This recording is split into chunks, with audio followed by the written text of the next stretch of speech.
Hello, my name is Jason Reichl, and you're listening to Risk Management Brick by Brick. I'm fascinated with people who are helping build and maintain the physical world around us. On each episode of this podcast, we'll dive in with a risk manager, speak to them about how technology plays a role in this process. David, thank you for joining me on Brick by Brick. I'm excited to be having you. Why don't we start with an intro? Sure.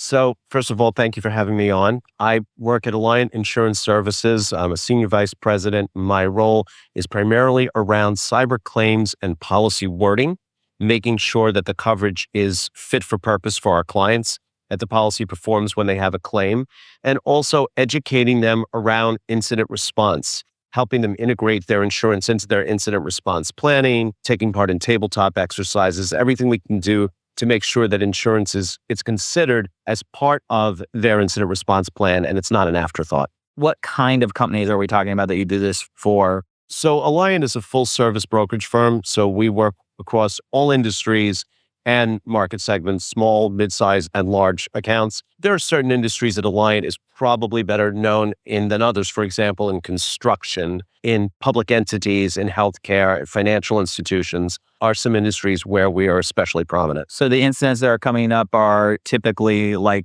what kind of things are you triaging? So from a claim standpoint, data breaches were kind of the impetus for a lot of companies to initially buy insurance. Now we've moved into other vectors of attack. You see business interruption claims, ransomware, and something that has been getting the attention of folks lately is really around social engineering, wire fraud, business email compromise. These may not be the largest losses. They're not necessarily the ones that grab the headlines, but they can still have an impact on business in terms of the frequency of them. And they can be 6 or 7 figure losses. Yeah, and can be mitigated typically through better process.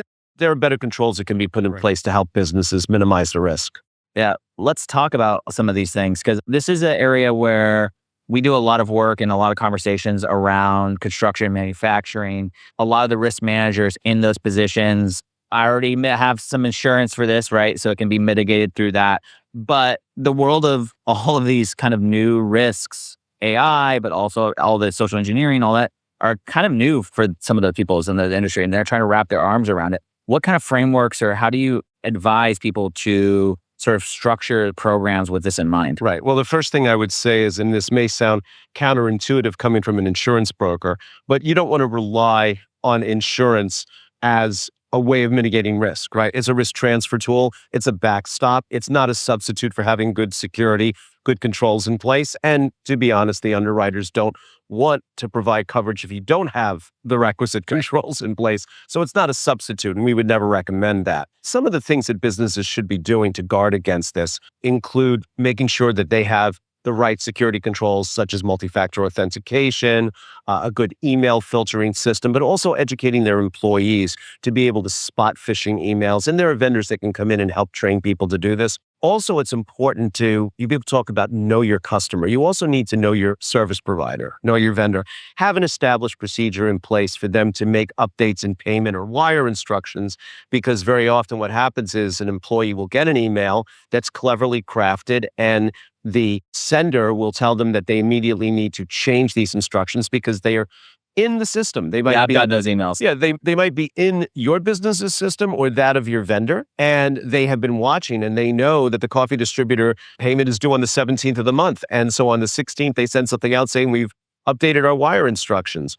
Pick up the phone, call the vendor. Don't use the phone number in the email you just received if it's suspicious. Go to your records, call them, and make sure that you can authenticate, as we say, out of band, that this payment instruction change is in fact legitimate. Yeah. So love that. Have had that happen many times. I'm in meetings. Somehow someone knows that on my calendar. They'll email my employees and say, hey, Jason needs something right away, right? That's another way they're doing it. But what about, let's take this a year in the future when these criminals are using AI deepfake to have my voice call my work colleague on the phone and ask for something right away, as an emergency. How are you guys advising to stay ahead of where the technology is going? Well, first of all, the good news is that the coverage will still respond. Should be no distinction in your policy in terms of whether the attack was perpetrated with the use of AI. The bad news is that you're absolutely right. The attacks are getting more and more sophisticated. We've actually now seen for one of our clients, the first phishing incident, this voice phishing, if you will. Right. There's gotten headlines. There was a very high profile event on last year where someone made off with $20 million. And now we're beginning to see this in terms of our own clients. Again, it is a matter of having a healthy degree of skepticism when you're the recipient of these emails or that voice message, right? Hang up the phone, call the person at the correct number, maybe even set up some type of what's the password system so that somebody might not necessarily know how to navigate that and circumvent it. And data or information that could be in multiple systems as well, right? And you need to also limit the number of people at an organization that are authorized to have access to these accounts, right? And then within that, have some backup systems in place where maybe someone receives the email, another person has to do the out-of-band authentication, and then you have to have an executive sign off on it. So you kind of have like a 3-layer system to have some checks and balances. Now we have the nuclear football pass thing happening, right? Yeah, I love that. So what role does cyber insurance play in helping companies recover from wire fraud? And where do they usually fall short as a company? So cyber insurance is one of several products that can respond to an event like this. In addition to cyber, folks should also check their crime or fidelity bond coverage because there may in fact be, depending on the type of attack, coverage under that as well. Plus, if it's a service provider whose network was compromised and you have an axe to grind with them, there may be coverage under their professional liability. So there's sort of a patchwork of different policies that could come into play.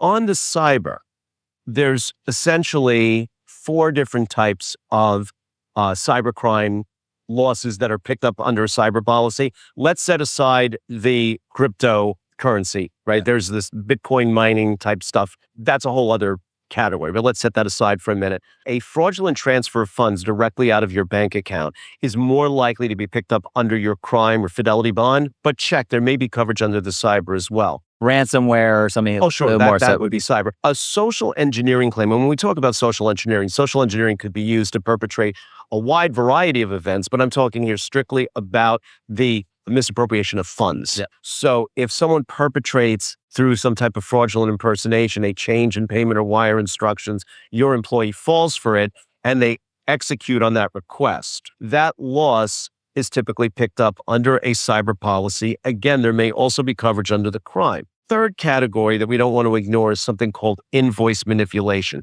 And you typically won't find this under the crime. An invoice manipulation is where your customer pays on a fraudulent invoice that supposedly came from you, but it didn't, and you end up with a bad receivable on your books. Yeah. Okay. So there's coverage for that as well. Amazing. It's always fascinating to think about how you have to have these programs built to manage all these different incidents and how they might come up. But some of this stuff is not available off the shelf. You have to kind of negotiate. You got to build the program. You have to have the right wording. Yeah. How should businesses balance investing in technology while investing in effective risk management practices? You know, when we're talking about technology and the risk that businesses expose themselves to, we're in a tight economy. Businesses have to be nimble and accept work maybe that's risky or relationships that are maybe riskier. How are you sort of managing what the programs look like, what their technology should look like with this new inherent risk that businesses are having to accept to do work? Well, let's talk about the structure of a lot of organizations, right? Now, many of your listeners are risk managers, right? And what they're going to find is that a lot of the decision-making around preventing these events is siloed.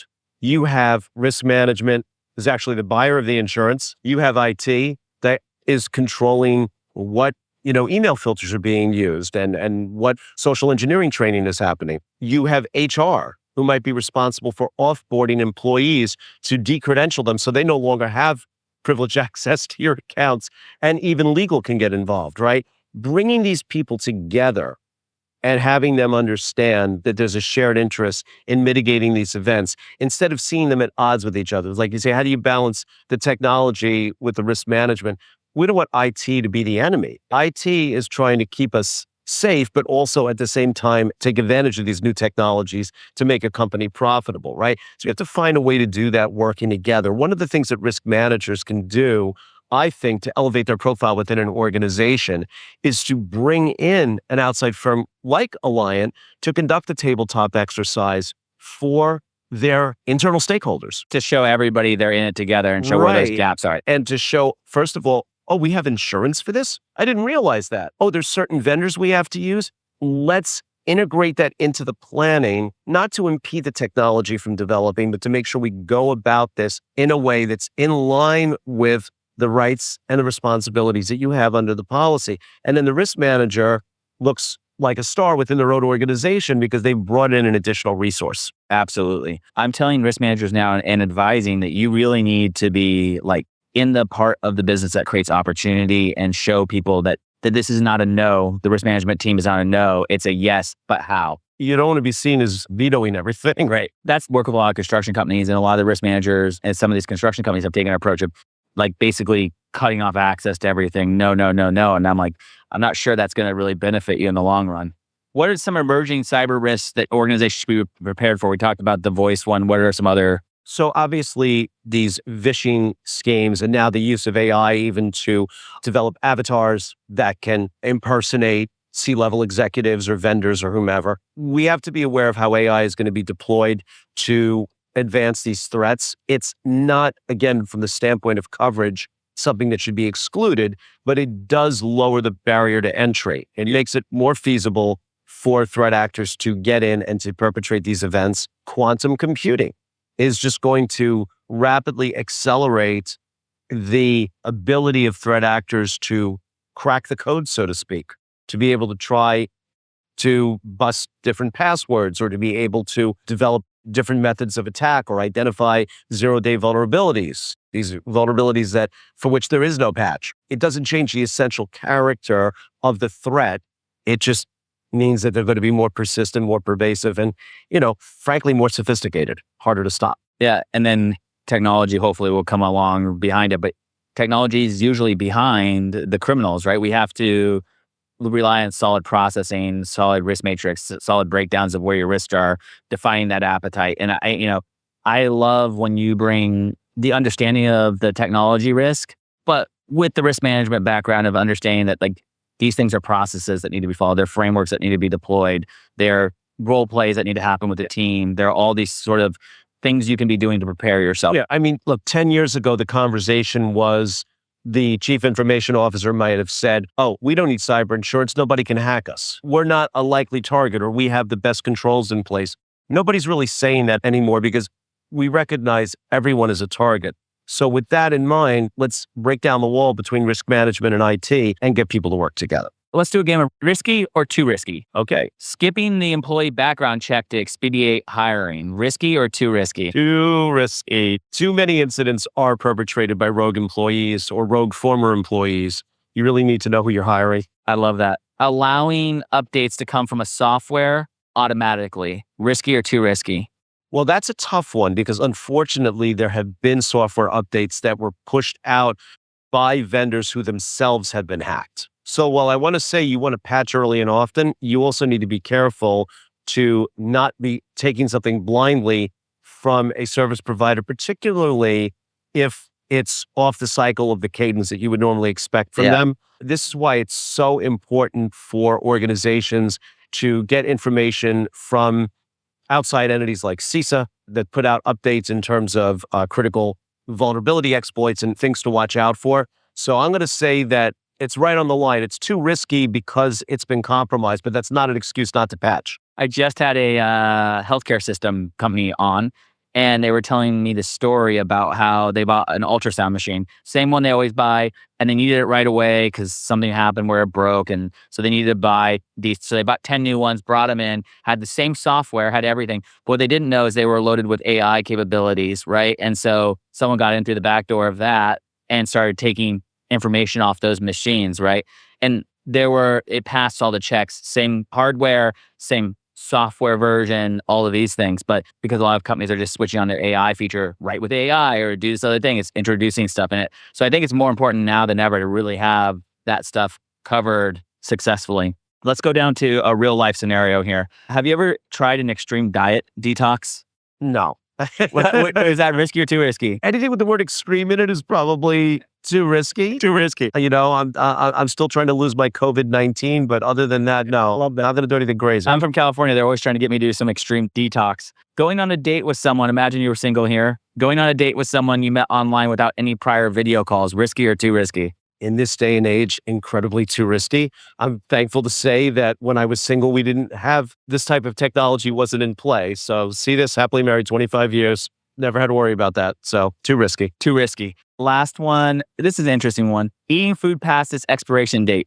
Risky or too risky? Okay, in my book, that is too risky. That becomes an issue at home. You're throwing good food away. I don't know. Expiration dates are often earlier than is necessary because they're trying to safeguard the manufacturer, right? But when in doubt, throw it out. There we go. Thank you so much for your time. I appreciate you. Thank you for helping just define a very gray area in our industry and help organizations respond to these threats, because pretty soon this is something that, it's going to be the heart of what risk management is for a lot of these organizations, and so I really appreciate your guidance here. Absolutely. And our company is all about helping clients find a more rewarding way to manage risk. And that's one of the reasons that we want to put content out to make sure that clients understand what they need to do to stay safe. Thank you very much, man. Risk Management Brick by Brick is brought to you by TrustLayer. Find out how TrustLayer manages risk so that the people can build the physical world around us. Head over to trustlayer.io. And then make sure to subscribe to Risk Management Brick by Brick on Apple Podcasts, Spotify, or wherever you get your podcasts. On behalf of the TrustLayer team, thank you for listening.